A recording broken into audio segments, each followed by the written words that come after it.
Well, hello, everybody. I hope you are here for learning math asynchronously. Thank you for joining us on a Thursday afternoon. I am going to be here I'm Amber, and I'm going to be here with my friend Jenna over the next hour and a half. And we're going to hopefully share some things that we've learned from doing this work for the last several years. Once again, I'm Amber Deleger. I'm from Metro North Adult Basic Education. I currently work at the Anoka Ramsey Community College, the Rapids campus, and I have been doing some asynchronous, some synchronous, and in-person, and some high flex classes. So I have been doing this mostly because of the pandemic, but I was doing some work before that. And I'm here with my wonderful colleague, Jenna. Jenna, do you want to introduce yourself? Hi, I'm Jenna Hart. I work at Project for Pride in Living. I am in the Diploma Connect program. We focus mostly on the standard adult high school diploma, and I teach a lot of math, but I also teach social studies, science, and language arts courses here through the program. I've been in adult education for about 2 years now. Before that, I was a special education teacher in high schools for about 10 years. And it's Jenna's first time presenting at a webinar, so I'm so excited to get her in with us.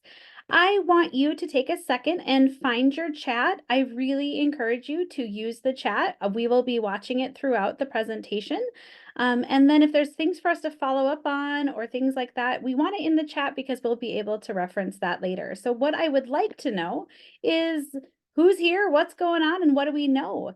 So in the chat, can you let us know your name, your program, and do you have any experiences with asynchronous learning as a teacher or as a learner?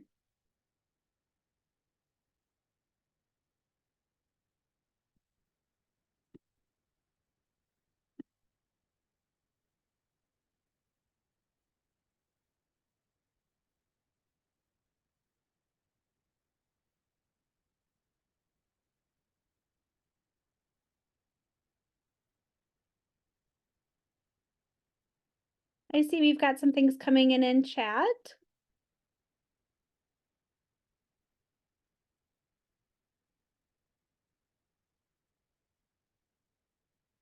So it looks like right now we've got a good variety of people who have dabbled, some people who haven't done much, and some people who are familiar. So I love that we've got a big range. We have lots of expertise here to work off of, and that's going to be great for us. So before we move in, Jen and I really want to highlight that we are in no way, shape, or form like experts on asynchronous learning, but we have done a lot of trial and error, and we are doing some things that we find are really successful, and we want to share that, but we want to open this up as a community of learning, as a lot of us and a lot of the programs that we serve are really looking for asynchronous learning opportunities. So we look forward to learning with you and beside you for this webinar. Great. So what is asynchronous learning? And these definitions are based on what Amber and I use in our programs, but also for this webinar. So asynchronous learning is lesson, practice, and assessment that is teacher-driven, that allows students to learn on their own time. We are saying asynchronous learning is not that set it and forget it learning. So we're not putting a student right in front of a program saying work independently the whole time without some of those frequent teacher check-ins. Now, there are many benefits to asynchronous learning, some of them being, and we're not going to cover all of them today, but not being restrained by traditional class times. Students are able to work on their own time. We have a lot of students that are working. We have a lot of students that are have children in the home. So they are really doing their classwork at times that they are able to actually sit down and do their classwork. I have some students doing coursework at 2 o'clock in the morning. So not restrained by traditional class times. Many students believe that the asynchronous learning is what they want. They're becoming very popular options in adult education at the college level, even in high schools as well. Some districts are giving money and designing specific asynchronous programs for their districts. And asynchronous learning provides access for students who would not be able to access traditional class offerings. So students are able to maybe take a variety of classes that they wouldn't be able to before, or again, even just accessing their classes at times when they are able to. Another benefit of asynchronous learning is students can receive immediate feedback on completed work. This is important for students who aren't completing work during traditional class times or when teachers are typically working. Prepare students for asynchronous course options in college and for future jobs. And it can cut down on teacher prep time if the class information doesn't change. So asynchronous learning is great if you're able to build a class and keep reusing that class, maybe making tweaks as you need, but you're not completely recreating the wheel each time. Now, along with benefits, there are challenges to asynchronous learning.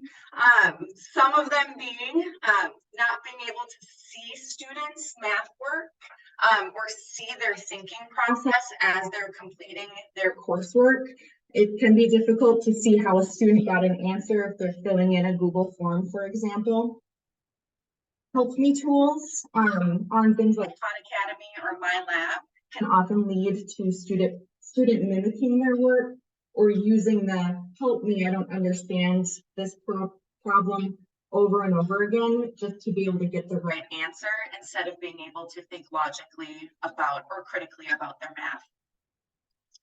As I'm sure you have all have seen, AI applications, math apps, Google homework solvers, those are becoming more and more prevalent with students.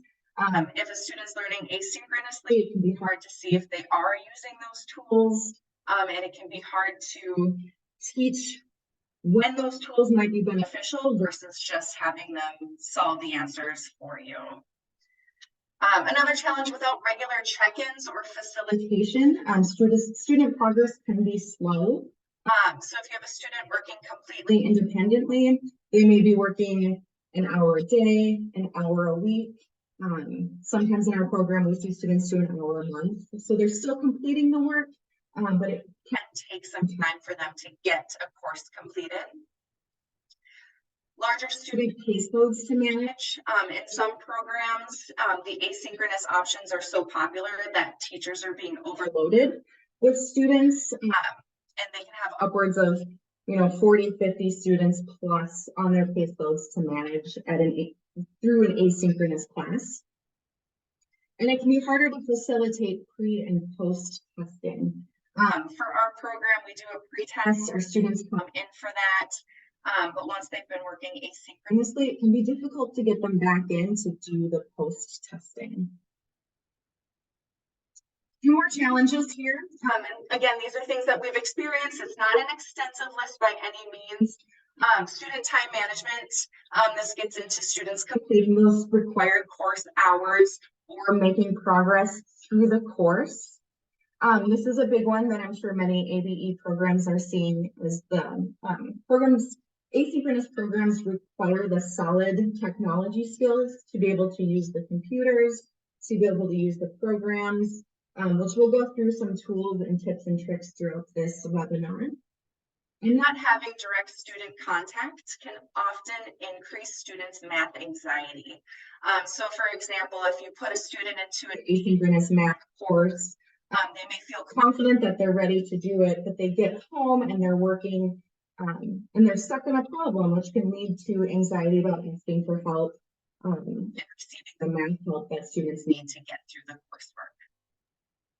I'm so sorry to interrupt. Can you sit a little closer to your microphone? You're a little in and out. Yeah. Let's see if that helps. We can hear you. It's just a little in and out. Yeah, and maybe just speak up a bit. Thank you. Sure. Yeah. Thank you. So, Jenna, we had a thing in the chat that I responded to in chat, but I think it's important for us to talk about. One of the other challenges that happens in asynchronous learning is that students really believe that they want it because maybe they want to work on their education, but their life is really, really busy. And so, they think that asynchronous learning is going to be a good fit for them, but it's often it's often not. Very few students in my experience have been really successful in an asynchronous learning model for many reasons that come from having strong math backgrounds, having strong soft skills in terms of what we talked about time management, but also balancing a lot of expectations and demands that life has on them. And so, uh, one of the challenges is that there's not a lot of good off ramps for students who aren't successful in asynchronous learning to transition into a classroom setting. Oftentimes, their lives are actually really honestly too busy to have school in it. And so being expected to be like, okay, I know you were squeezing this in when you had 5 minutes, but now I want you to dedicate time to coming into the building because that's how you're going to make growth, is often a huge barrier for students. And it can create a lot of problems, whether it's childcare or transportation, or having the time to dedicate to it. And so one of the challenges that we have is that then that lends itself to additional failure. And we talked about student anxieties around math and taking the risk to learn math. And as they experience more failure, it's even harder to get them to come in and keep working. So thinking about that is, what are the ways that you can identify who's actually going to be a successful asynchronous learner, and what are your off ramps to transition them? So that was in the chat. I just wanted to highlight as something that we are dealing with a lot here at the college ABE setting. So as we talked about, there's some really good benefits from it. There are some challenges, but the reality is that we are being asked to do it. A lot of students are wanting it, and programs are looking for ways to collect hours, and asynchronous learning sounds like the great way to do it. One of the challenges is making sure that you are getting hours for the work that you're doing. So I don't know how many of you are familiar with the how we collect hours in asynchronous learning. So I'm not going to get into all the details here, but I wanted to give you an overview. So we usually have seat time in ABE, and that's how we collect some of our funding. And so we need to be able to collect hours for our asynchronous learning as well. So there are a few ways that you can get credit, or your students can get credit for the instructional time that's happening. Um, and there are two ways that we have as pathways right now to accomplish that. One is through the teacher verification model, and this is where teachers create wonderful lessons that are well-rounded and have lots of really important standards-based best practices built into them. But the teachers need to be certified to create these lessons, and then these lessons have to go through a process to get approved. And that process is a really carefully monitored process, which I think is a really important thing that you should be trained in if you are looking at doing asynchronous learning and want to create a robust learning experience for your learners. We're going to be giving you all of these slides so you have access to all of these links. But Literacy Minnesota has a bunch of really great information on the teacher verification model that you can look up, and how you can get hours and time and credit for the lessons that are created. More commonly used and maybe more commonly known are proxy hours. We've been doing this for several years in Minnesota ABE with things like Ed Ready and Khan Academy and Edmentum, these programs where we are able to get seat time for online learning that are pre-made programs that we can assign students to. This is a way that pre-approved programs by the state of Minnesota can get us approved seat time. Some of these are paid programs that your program would need to purchase, and some of them are free or supported by the state of Minnesota. And the Literacy Minnesota website has a list of all of the distance learning platforms that are already approved. And there is a way to get new platforms approved, but you need to go through some extensive paperwork and work with the distance learning task force. I see there's some great stuff in the chat about what students are really hoping that they can do, and then what they follow through with, and how that creates some challenges. And as we're talking about proxy hours, we know our students really need to get to that, we want them to get to the 12-hour mark, but then we also really want to get them to the 40-hour mark. And that is really hard to do if they're only doing, like Jenna's student, 1 hour a month. That's really hard to show progress and growth in that. So proxy hours are really important because it's the way that the state is recognizing that learning opportunities are flexible and may happen outside of a standard classroom. Um, when we're thinking about ways that we can get proxy hours, we need to think about, how do we prove that the student was learning? So are there reports available that show when the student was on task and working? What were they mastering? Where are they growing? What are their needs? And then how much time you get for what students are doing is created by a formula. And some programs have different formulas for how many hours worth of credit you get for student work. And those formulas take into account the back end prep that you need to do as an instructor, and the support, and then addition with the time on task from a student. I really want to encourage you, if you are looking at doing asynchronous learning, to spend a lot of time on the Literacy Minnesota website. You can see here in the bottom corner, you can actually search for programs in a lot of different ways. So we are talking about math programs today, and you can search math programs that are good for ESL students or for higher level learners, or different goals that they might have.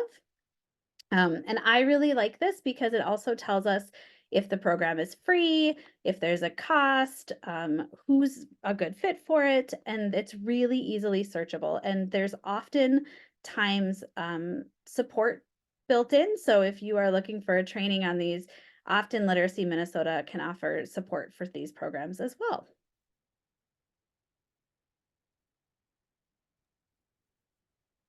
So Jenna is going to talk to us. I am not a teacher verification model trained instructor, which I am hoping to get to be. So I'm looking forward to that next training. But Jenna is. So Jenna, can you tell us about TVM?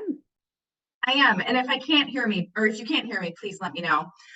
So TVM is a teacher verification model through Literacy Minnesota.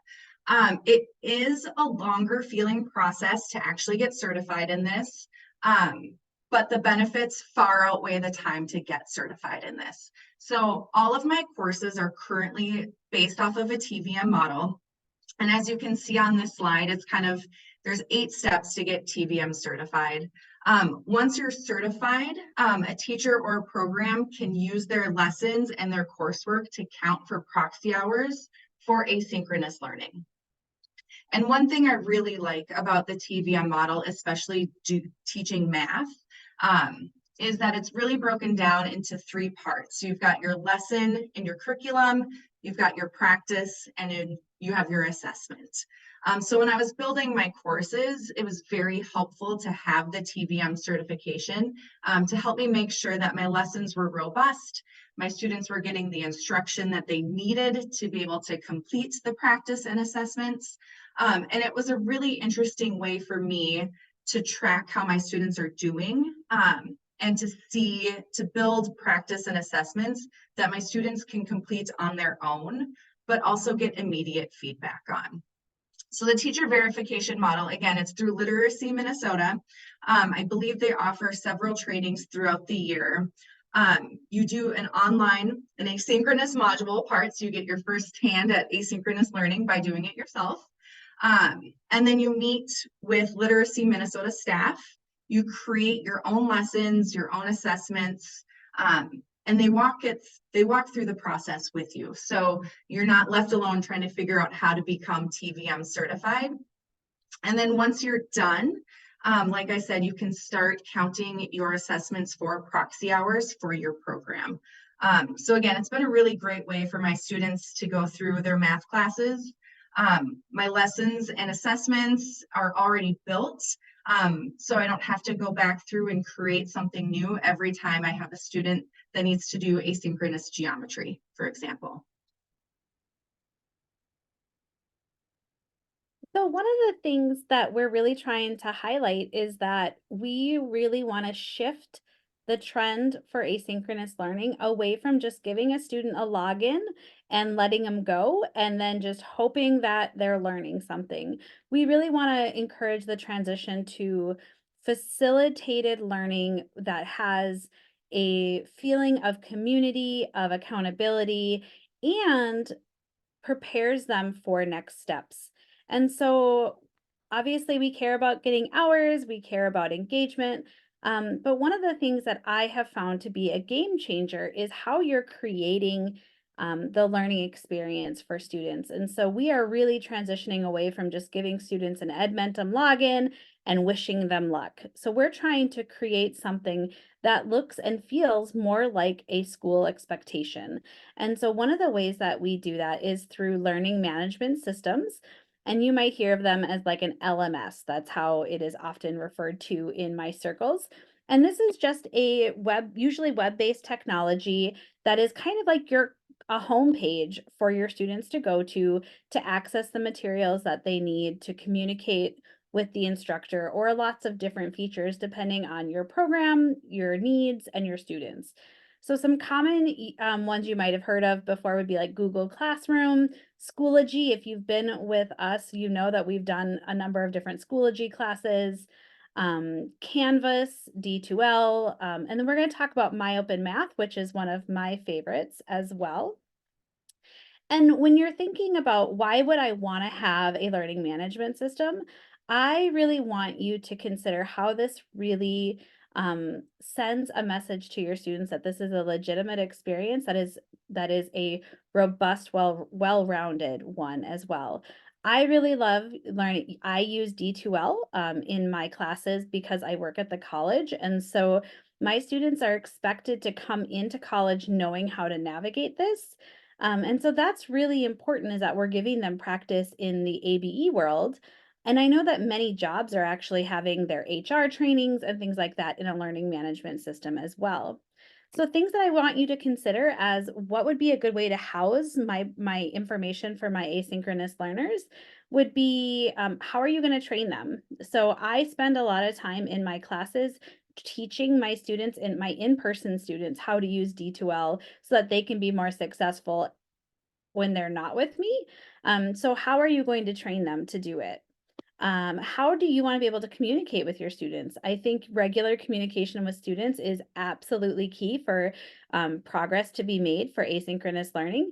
And so I like to have a learning management system where I can email every student who's enrolled in a class, or I can post an announcement, and I can do those things so that I can have regular communication with my students. Some programs also offer direct messaging, which I find incredibly helpful. I want you to think about, how do you want your students to communicate with each other? Asynchronous learning does not mean I have to be by myself. And if you've been to any of my trainings, you know I believe math is best done with a buddy. And so how are you going to build a community of learners? And are there going to be opportunities for them to build their learning with each other or communicate with each other?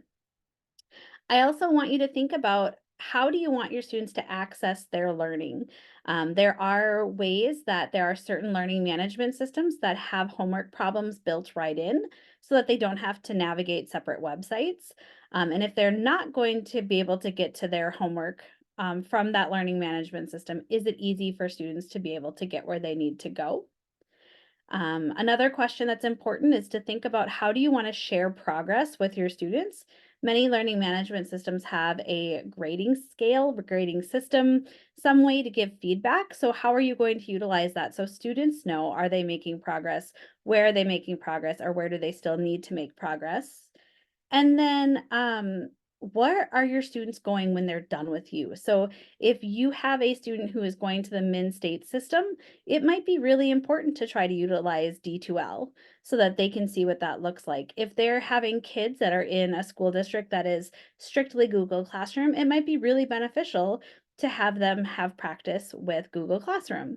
So thinking about not just the current where you're at, but where your students want to go.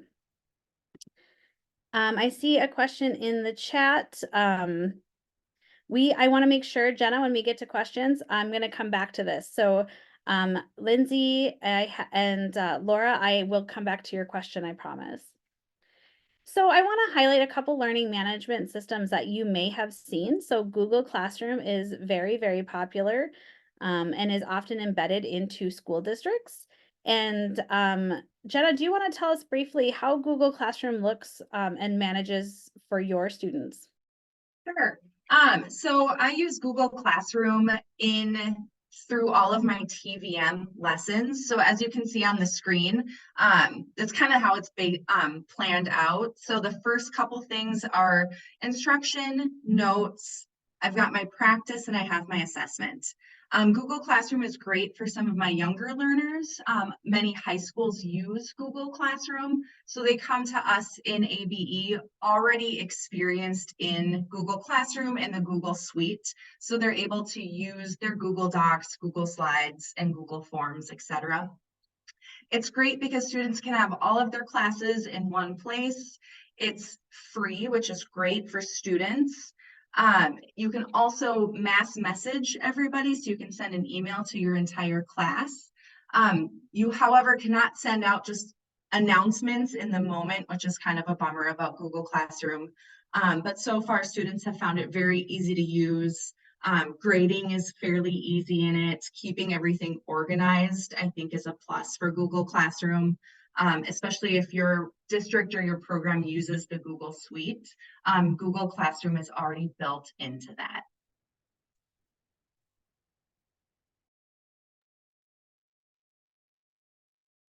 So I don't use Google Classroom and I actually never have because my partnership is with a local community college. And so my experience is very heavily placed into D2L. And so if you are a person who is an ABE partner with a min-state institution, you might be able to run classes out of D2L. So you might want to talk to your partners. And I know that Jenna's program is looking at purchasing a D2L license as well. You can see on your screen, this is actually my class. So I made sure there was no data there, but you can see that my classes are um, labeled at the top so the students know which one they are, but this is a platform that really relies heavily on drop-down menus, but I can embed things like videos really easily. I can do announcements, I can do grades, I can post lots of different kinds of resources right into here, but I cannot, there's not like a really good homework feature. I can do quizzes. So I would have to set up like quizzes inside D2L for all of their homework if I wanted to do it that way, which during the pandemic, I learned how to do a lot of. But as you can see here, I like to manage my asynchronous learning in a way that is very carefully explains to the students what I expect them to do. So if there's a video I want them to watch, I will label it as watch. If it's something I want them to read, I label it as read. Um, and then when there's something I want them to actively do, I usually write do. And so I've learned some best practices and I would be happy to work with you at any point if you're looking at how do you manage your learning management system for students who maybe have lower literacy levels or have a hard time tracking things that they're supposed to do. Now, this could be really useful. I know that in the chat, it's asking like, how do we do this for every single student and how am I supposed to have individual needs? I've actually set up modules that are for different student needs. And then I tell students which modules they need to navigate. And that has been a really nice system for me. But I also really appreciate how you notice that these have check marks. That is a visual cue for students that they have met the expectation, but unfortunately, if you open it, you get the check mark. So kind of. So D2L is obviously something that I am a well-oiled machine in, but there is the downside of it is a paid program and it is not a homework system, but it does play nice with lots of different platforms. So if you are an ABE site that partners with somebody who uses D2L, our students who are coming through our ABE classes and then starting classes at our local community college are doing much better because they know how to use the tools, they know how to manage their own learning, and there really isn't good instruction happening at the college level on how to do it. So this is really great. The next one I wanted to highlight is something that I actually went through the process of getting approved. My Open Math is a really great program for people who are creating classes around different mathematical subjects. My Open Math is a free open source. It's like a combination learning management system homework system. So My Open Math, it is really great. It is not pretty, it is not flashy, it is not a really attractive program, but it doesn't have to be, because the equivalent, I think, of this would be like a MyLab or an Alex product, which are often very pricey per student, and My Open Math is free. So I think that my students really appreciate that they don't have to pay for a book or a platform, because this does all the same things, but it's just not flashy. So My Open Math is a thing that you can use as a learning management system. The big downside is that it is a one screen that kind of flows. So there aren't a lot of different like areas for them to go. And they have to open and close things as they go along. But what is really nice is that you can hand create assignments, or they have assignments for different topics that you can just take. I really like the homework. I think it gives them a lot of really good practice as far as online learning goes, and you are able to collect proxy hours for this. So I have moved over to My Open Math in most of my classes, and I find that it works really well. And I create My Open Math classes at tiered levels, so our students who are at a lower level can join a lower level class, or if we have like a geometry specific class, if they're working on that skill for their diploma, they can do just that class, and that's really nice. So those are some examples of learning management platforms that allow us to collect information, to share information, to give students things that are to do and to interact with, that are more than just a online practice, which was really important. But we know they need independent practice. So Jenna and I made a really fast table here to highlight some of the more common, popular, self-paced independent work programs. And we wanted you to know that just looking at this, all programs have benefits and all of them have challenges. And what is good for one student might not be good for another. And so it's really important for you to kind of have an idea of what these different programs are really good at, um, and when and how to use them, because all of them have very different functionality and really target different literacy levels, math needs, and are different costs. So I have talked about My Open Math. I've also, MyLab is the Pearson product that is very similar to My Open Math. It's used by almost everybody in min-state classes, but it is expensive. So we've seen those. You might be really familiar with Khan Academy. We've been using that at lots of different places. Do you want to share anything about, because you use Edmentum a lot, right, Jenna? A lot, but I do have some students where Edmentum is actually the best learning tool for them. It's great in the respect that the courses are already created. So as a teacher, I have to do very little in the setup and the preparation for a class for one or two students, depending on the level that they need. It already has built-in lessons and activities. It has built-in assessments. It's free for Minnesota ABE programs, which is a huge plus. I believe that information is also on the Literacy MN page. The biggest thing, though, is some students are running into the fact that the information can be difficult to follow as they're going through it independently. There are really great lesson guides and printed note sheets that you can give to a student, but they're just having a harder time navigating and hitting all of the parts that they need to finish. As a teacher, I also need to make sure that the courses that I'm giving my students meet the CCRS standards for the adult diploma, and that they're getting all of the standards that they need.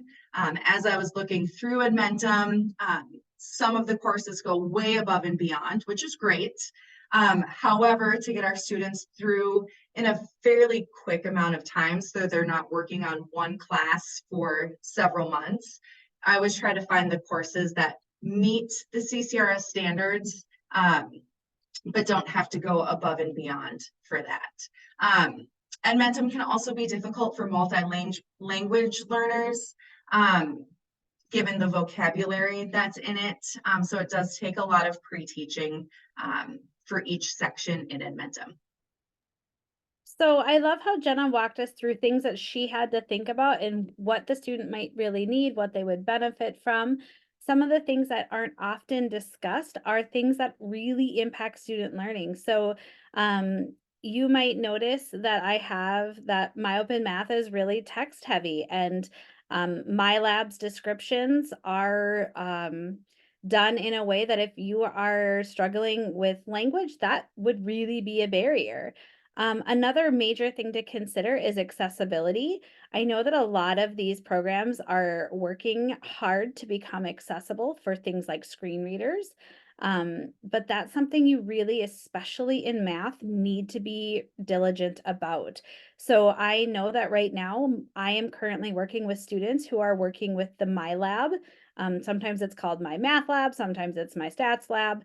But the My Lab program is not great with screen readers, especially in mathematics. And so when we have graphs that they're looking at or different kind of images that they're looking at, the screen readers cannot navigate that. And so I'm having to create additional documents to support them that do work with screen readers. And that's often something we don't maybe think about as often as we should. And I think that that is important. Another important thing to think about as you're picking which self-paced program you are going to assign to your students is how are they going to be using it? If they are going to be using mostly their cell phone, you really need to take some time and do some diligence on your own as you're curating your lessons or doing your work to see how it works on a cell phone. Most of our students are using cell phones to do their math, and it is not always compatible with the programs. I know that that gets to be a really big challenge, especially with graphing. If you're doing any kind of graphing lessons, graphing on a mobile device is often impossible. So thinking about how are they going to access it? So if the only thing they have is their cell phone, you might need to use a different program than if they have a desktop computer, for example. The other program I wanted to highlight is Alex. If you have students who are looking at getting into college, I really, really recommend, like if that is your bread and butter, I would really consider using Alex as a program because many colleges are moving towards using Alex for placement and support if they don't place into a course that they want to take. And so Alex is a program where they do a pre-assessment and then it assigns them lessons based on their pre-assessment. And it is very flashy, but it is one of those programs where students can jump around. So it might take a while to actually master a skill because as soon as they don't want to work on one topic anymore, they can jump to another one. I noticed that my technical college partners really rely on Alex, and there are many institutions now that after they give their placement test, they then give the students an Alex login, and then the students will pay for Alex until they get what they need to get done. So if we can try to give students experience with Alex in our ABE programs and get them through some of that material, that will really help on their AccuPlacer and their college placement. So those are all like so many things to consider, which is why you want to play around with the different programs and maybe consider having more than one program available. And so all of these, you do need to know what your standards are, what your goals are, what your students' goals are, and none of them are going to be plug and play. You're going to want to really get to know their content. All of them have their resources posted, and you should spend some time with them and see what works. Now, I do have like my open math. I've created some courses, and what's really cool about that is I can share my open math courses with anybody who uses my open math. And so that's a great thing. If we created some my open math classes, we could share them. So if we created one that met a specific goal, we wouldn't have to recreate the wheel. So there are some cool things out there. So we've gotten students in the door. They said that they want asynchronous learning, and now we're going to create an experience for them where they're held accountable, they're showing growth, they're communicating with us, hopefully with their friends, and they're having self-paced learning. But we know that that is just not enough to get our students where they need to be. So Jenna has some great best practices around some tools and resources that are a great use of TVM, so that teacher verification model. And some of them you might not get hours for, but they're just great tools that students might need. Yeah, thank you, Amber. So these tools and resources I build into a lot of my TVM lessons. They're also great standalone practice activities. So if you're using one of the other resources like Edmentum or Alex, you can use these tools and resources to help supplement what they're doing in those learning systems.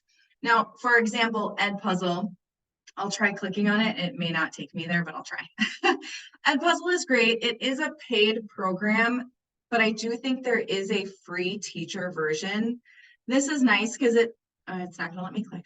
Edpuzzle is great because it lets you find videos. Some of them are already teacher created that lets you embed questions to check for students' learning. So instead of just giving them a video to watch, they watch a section of the video and answer a question about it. And then as a teacher, I can see, are they understanding the material? Do we need to do some more review? Do we need to go over some other things? Jamboard is also a really great activity for students to use where teachers can see student work. Unfortunately, Jamboard is going away in October and I haven't found a great replacement for it yet, but I will build Jamboards into my lessons where students can be showing their work to me, but also their classmates. So for example, if I have a student draw several triangles in their geometry class, I can see that they're drawing the triangles that they need, but other students can comment on it or use that information. So it's a way to build community without having students working on the same thing at the same time. Desmos is a really great website that you can build into lessons or again use as a supplement.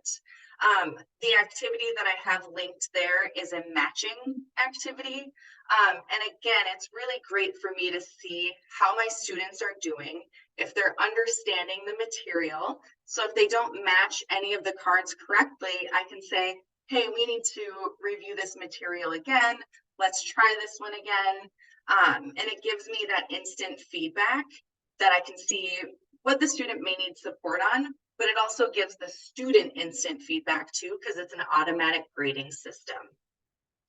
GeoGebra is the same type of thing. I can build in activities or I can use it as a supplement. GeoGebra is great because students get that instant feedback. And again, as a teacher, I can see what they're working on and how things are going for them. And Polypad is one of my new favorites. There are hundreds of different examples and resources from number sense to data and statistics. It's a great manipulative builder. So if you have students that need manipulatives as they're working through their classwork, you can do that all in Polypad. And again, these are linked. So when you get the slides, you can click on them and see.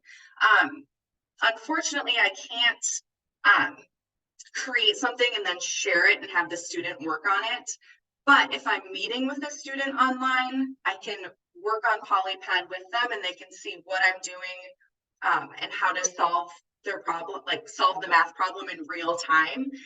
But if students are working asynchronously and independently, they can take screenshots and upload the work that they've done so I can see where they're going. So again, all of these resources, you can build them into lessons that you may already have or that you're creating, or you can use them as a supplement to stuff that you've already done. Or if students need extra support, I have found that these resources have been very beneficial to them.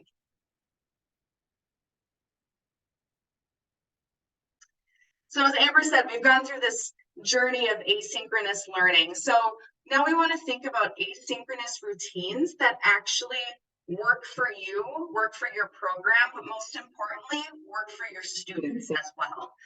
So a few things before picking an asynchronous program. One of the things before we even came up with TVM and that we were going to use it in our program is how do you set it up?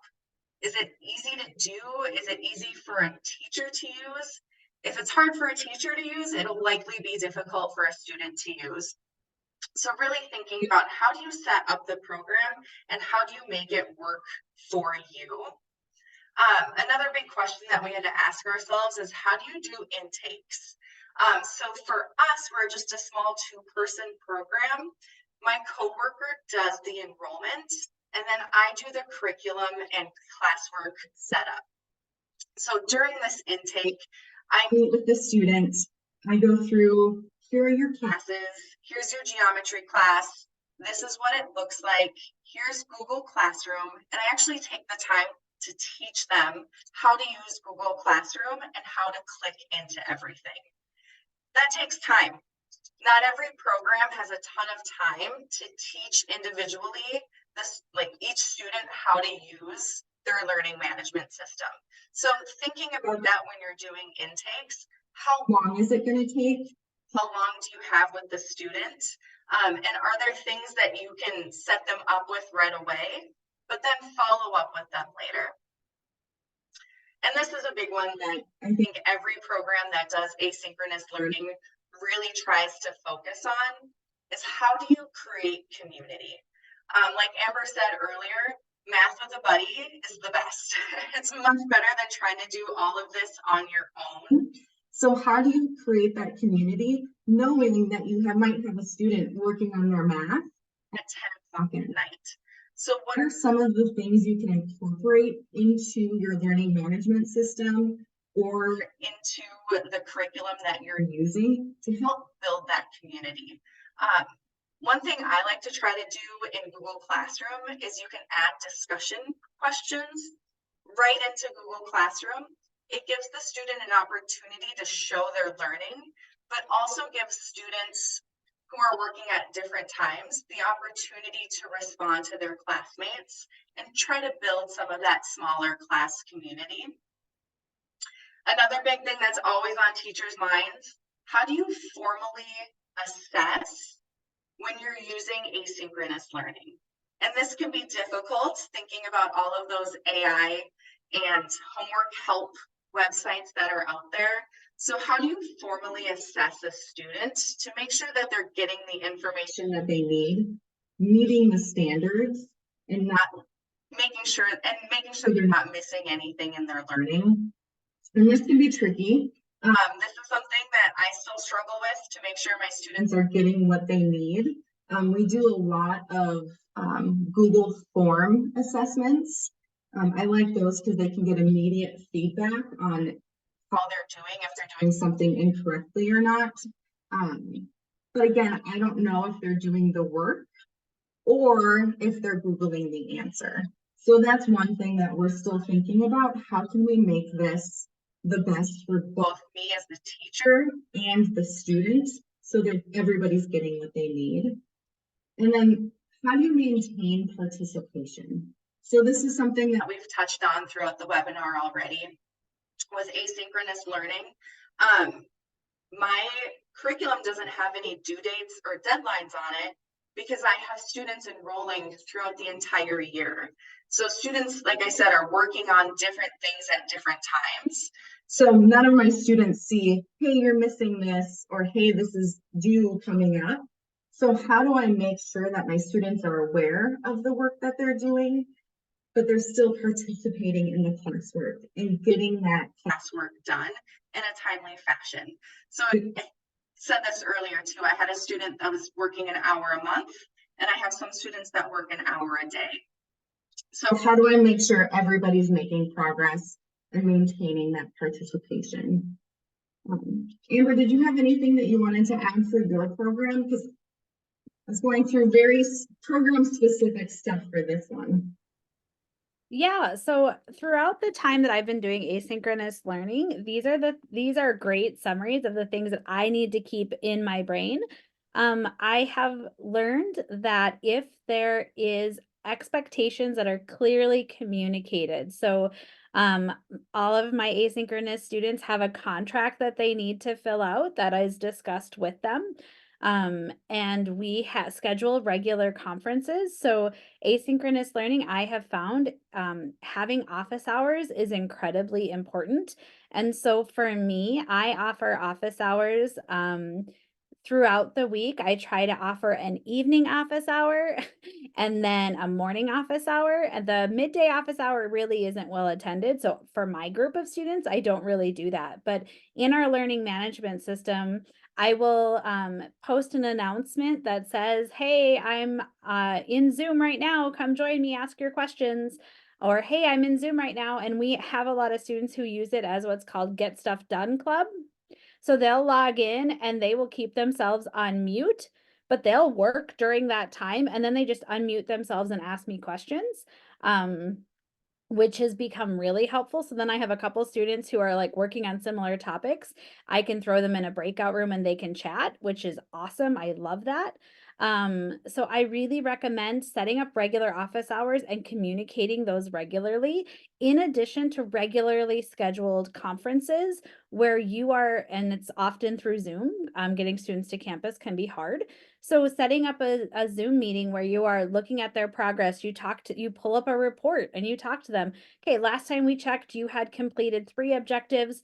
You have only logged in for 47 seconds. And a lot of these programs, you can actually see their time on task. So I can say, hey, you only spent 52 seconds on those problems, but you got 100%. Were you using an app? How did you get that done so quickly? That can be a really big challenge, is because when you don't get to see their math and you don't get to talk to them about their math, the math app becomes really great. And then they feel good, like they're accomplishing something, but they're just taking a picture with their Google Lens, because Google Lens can go up through calculus now. We have a number of calculus students who are excited about that. But if they're only just going through the motions, or they're using a program that has the show me how to solve this option, I am seeing mimicry become the #1 problem for students who are doing asynchronous learning, especially with those show me. Because they are just getting walked through a problem that looks the same and they just change the numbers, but they aren't able to do a novel problem, so a new problem with a similar content that doesn't look the same. So then they don't have transferable knowledge. The other challenge is that they can oftentimes just copy and paste the question into Google if they get stuck, and you would not believe how many of those questions are already online. The benefit from that, though, is that if you're using a learning management system and you are working with students that are struggling, there are a lot of those problems that are already completed with a video, and you can link those. And so I create a lot of videos for my students. They're really short. Students won't watch long videos, so I keep them really short, under 3 minutes. And I'll walk them through a process, and I will introduce an idea, or I will have something where I maybe don't assign it all the time, but if I have students who are struggling, I'll give them a link to it and they can jump in there. But a lot of this is interactive and there needs to be a check-in. And so you're seeing what they can do. And that is really important. So if the students know at least once a month, you're going to have a Zoom meeting with me. You need to make sure you're doing something. I have a lot of students who will complete a whole bunch the day before our conference. The other thing that for asynchronous learning is that having the access to office hours is incredibly important because they need to know, even if they don't attend. I do find just saying I have office hours does not increase anybody's likelihood of actually attending. So I will often send out a mass email every single time I'm in my Zoom room running office hours to everybody in my learning management system, everybody who's enrolled in a class saying, hey, I'm on for the next hour. Jump in and let me know what's going on. Um, and I really push that heavily so that they know that I'm still thinking about them and I want them to still think about me. And so the other thing is that just having things scheduled, and I will work with my students on creating a weekly schedule or a monthly schedule to talk about when they're going to be doing things. And then that goes into the other routine that's really important, which we talked about course load being crazy. I keep an insane amount of spreadsheets where I'm tracking communication, I'm tracking goals, I'm tracking what we're working on, and that I'm doing follow-up. My office light just turned off. So we want to make sure that we are knowing where they are because it isn't really clear to them when they're making success or not. And if we are just plugging and playing into a system, we might not know if they are making progress either. So these are really great things for you to create inside of your program. That is really important. All right, so Lindsay has been putting some really great questions in the chat. So we really want to give you time to talk with each other because while we have been doing these things, I want you to be able to share your ideas. So I have some ideas here that may be useful for you to talk about. So are you doing asynchronous learning? What are the reasons or benefits you see for asynchronous learning? What are some challenges that you're facing? Or what are ways that your program sets expectations for students that help them help you and them be set up for success? And what do you need? What do you need to be able to do this? Lindsay in the chat have also had some great questions that I really encourage you to talk about is that what do you do when you're like Jenna and you have onesies and twosies coming in and you have they need something really different from each other and you have to create lessons? What do you do with that? We have like a 400 person wait list for our online stuff, so we always have giant numbers coming in. There's also a great question about specific programs. So if you are interested in a program, ask your group. And then there's some other questions here about curriculum and things like that. So we're going to break you up into some groups. We're going to give you some time to talk. And then when we come back, we're going to really focus on what are some things moving forward that you need to be successful. So Gail, how are we doing with those breakout groups? We're ready to go. All right, friends, we're going to send you to breakout groups. You're going to have 10 minutes to chat with each other, and then we'll pull you back in. Remember Lindsay's ask earlier today. Please unmute, turn your camera on, chat. Use this time to collaborate because that is going to be how you're going to get the most out of this next 10 minutes. So please enjoy your chats. Please ask for help if you need anything. All right, I'm opening them now.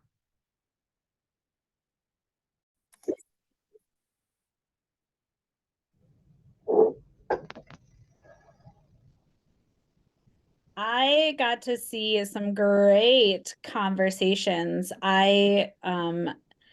My light just turned off again. I wanted to make sure I came back really quick here. Right before we left, Randall asked a really great question about, I'll also answer that one, Randall.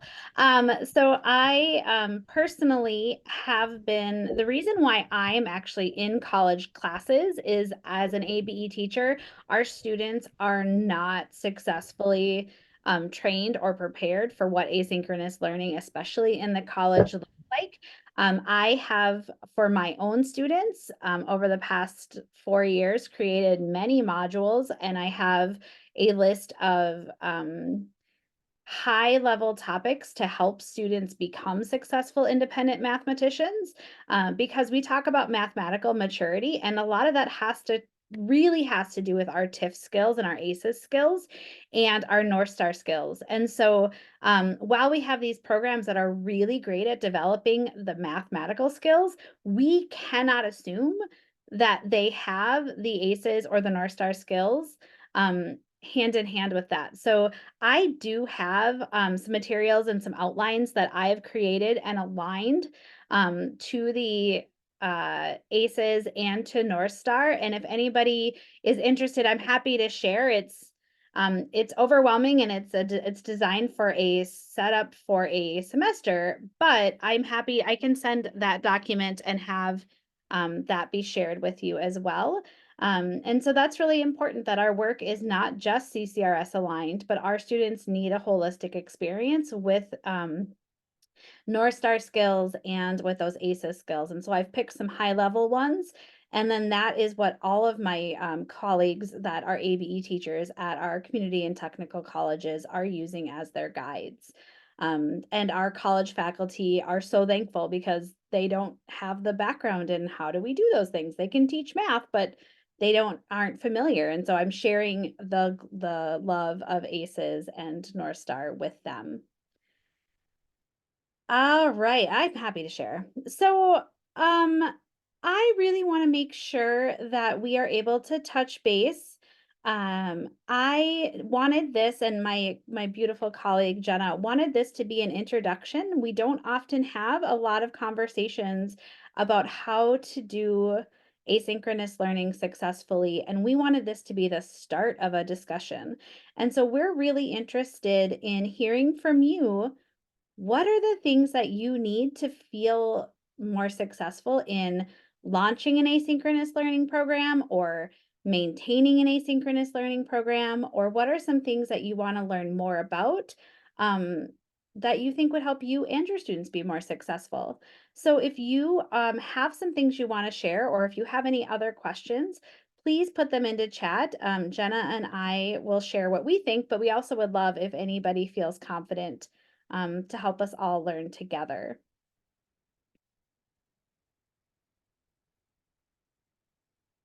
There is a question in chat about CASAs versus TABE for math placement. I will say my program is considering moving away from TABE and moving into CASAs. I think both programs have benefits and both programs have challenges. For my college, my students who are at the college, who are not college level, but are in the college setting, TABE has been a challenge for us, but we're going to pilot CASAS next year, so I don't have a solid feel. Jenna, what do you guys use? We use TABE currently because for the adult diploma, we can use CASAs or TABE. I know there's districts around me that use CASAs.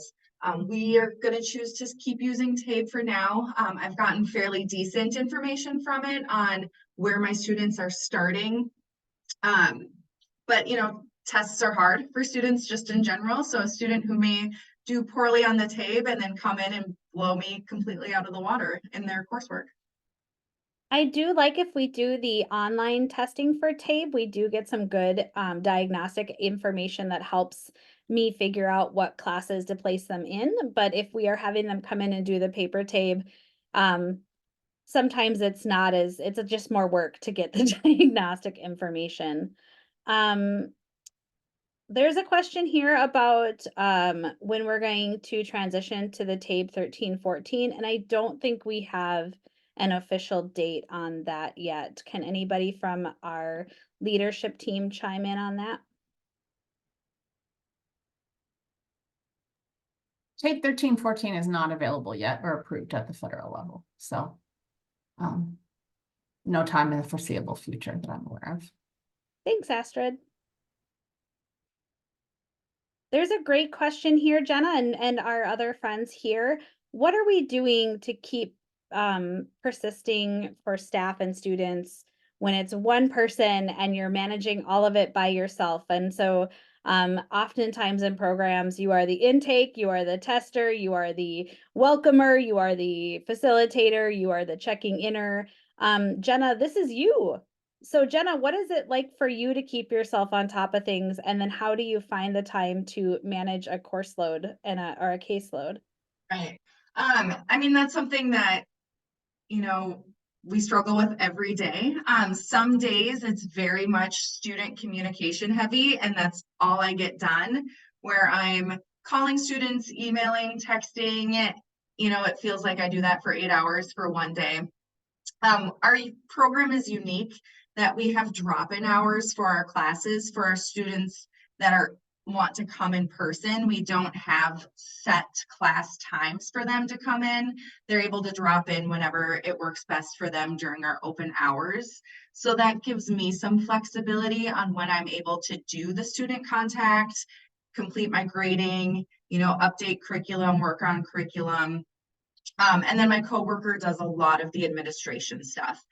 So we have it sort of split right now that we've got an admin and a teacher. And granted, we both do both things, teach and admin, but it's a lot of spreadsheets. It's a lot of time management, a lot of calendar use, just like we teach our students.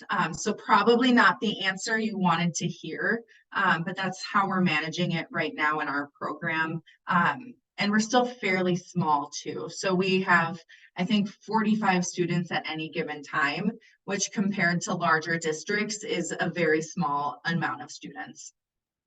Jenna, I really appreciate that. That's something that if you're an admin or you are somebody that works with your admin to discuss, we mentioned it several times in this session.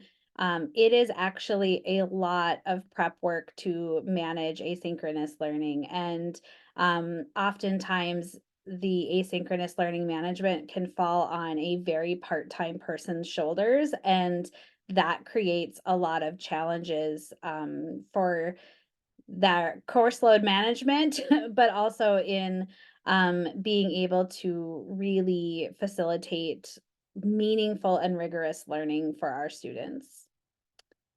I love that there's some stuff happening in chat. So just for those of you that are maybe watching later at the recording, there's a great question in here about what are the biggest considerations students should be aware of if they're thinking about enrolling in an asynchronous class. So I really think that this is something we have talked a lot about. There are a number of different asynchronous learning surveys. If you Google, like, how do I know if I'm ready for asynchronous learning? There are tons of surveys out there that students have to take. My biggest challenge is that students maybe underestimate or overestimate. So they might underestimate the amount of work it's going to take and overestimate the amount of work they're going to put in.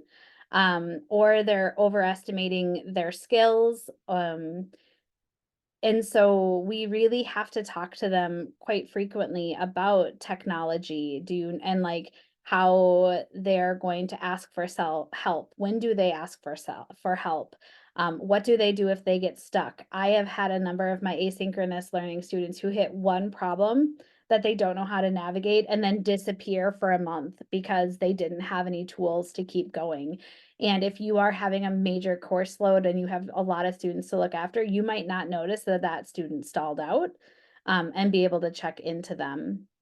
Heather put some great stuff in chat about digital literacy skills. Some of our programs do require students to complete some of the digital literacy assessments and get some of those certificates done so that they know that it's like you have to navigate things independently because nobody's going to be there to help you.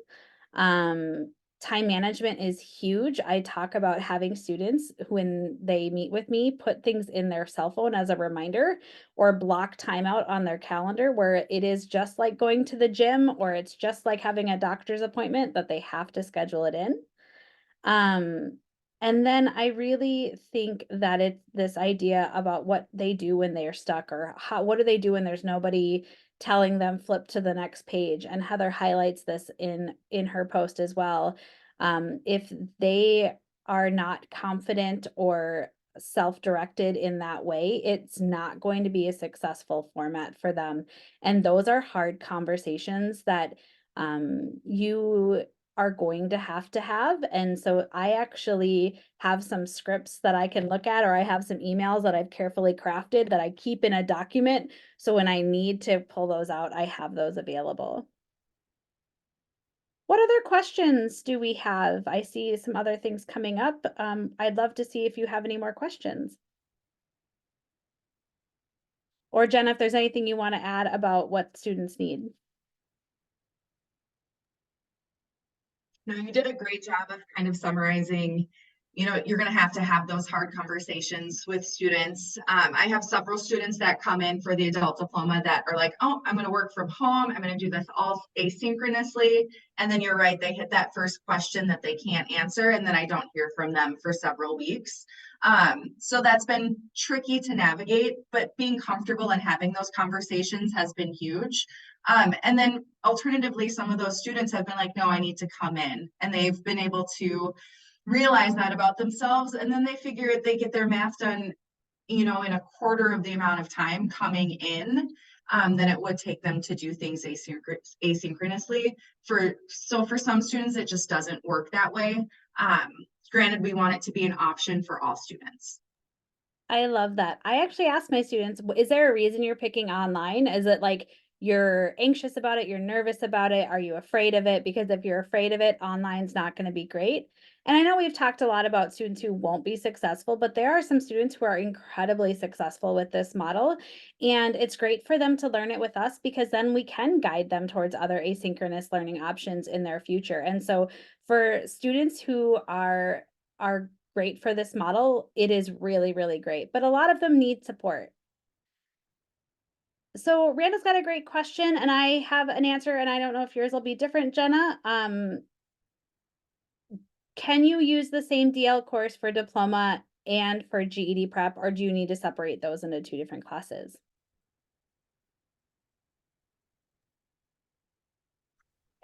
So I think the short answer is, if you want proxy hours, like I'm thinking from like a TBM model standpoint, if you're creating your own curriculum, I do believe they need to be different for the adult diploma, because you're hitting different standards versus like a GED prep course.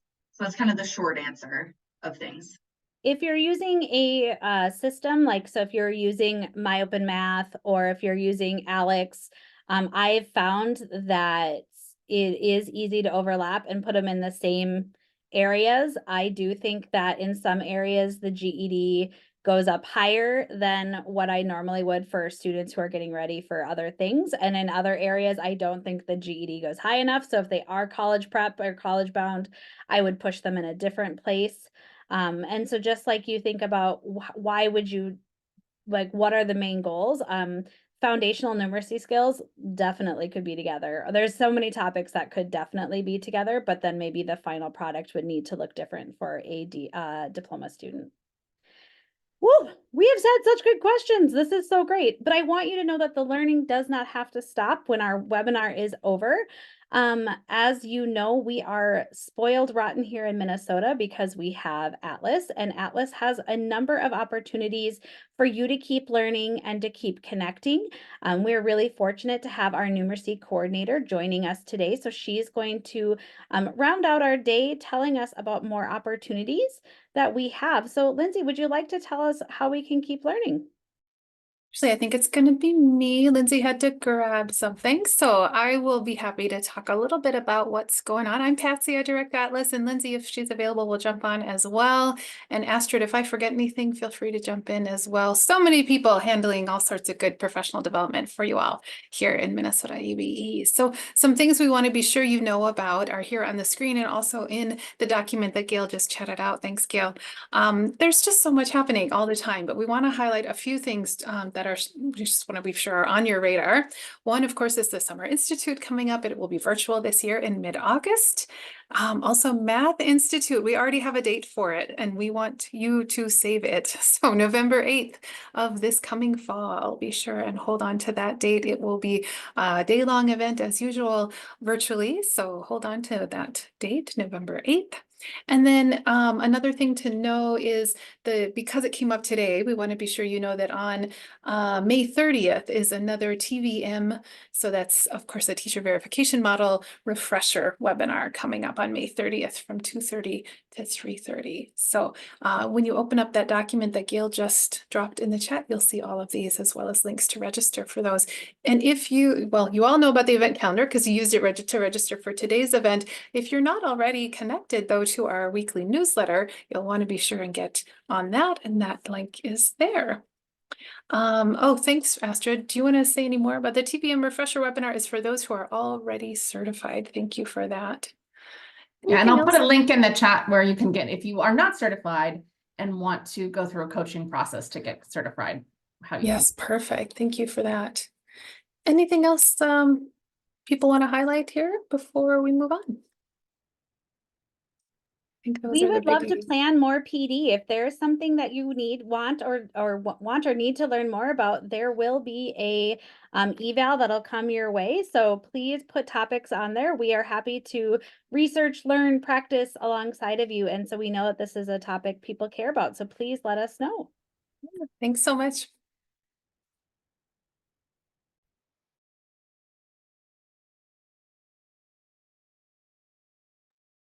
Thank you, friends. I hope you have a wonderful evening and please get some sunshine if you can. And we will see you next time. Big thank